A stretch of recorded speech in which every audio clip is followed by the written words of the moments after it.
Hello and welcome to this webcast. My name is Raza Zaidi. So in this series we are working on Microsoft Excel. We are trying to learn a very basic level of Microsoft Excel. So in this video I'm going to share you how you can use a mathematical basic mathematical functions in Microsoft Excel. In training on a sample data, I use the name of a Punjab province. So I have a list of the cities in Punjab, and then I put a hypothetical numbers inside the column of a funds.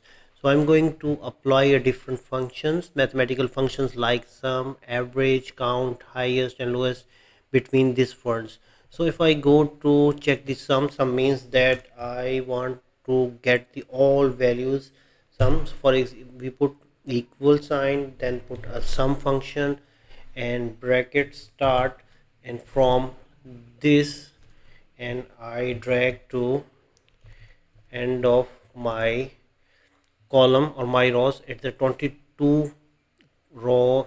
So from 22 row, from 1 row to 22 row, and after that I put the bracket close, and when I put enter it gives me the sum of all fields.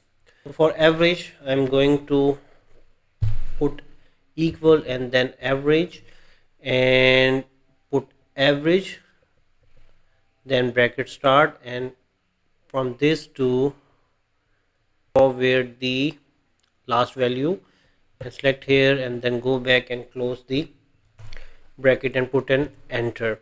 So it gives me the average of all the fund values for a Punjab cities. Then I will see that what will be the count of these. So for this equal count, so count, and count A is used for a text values. So equal, then again select this, and then till last and put enter. So if I go there it show me that a 21 count, you can see it's a 21 count. So for highest value is very simple.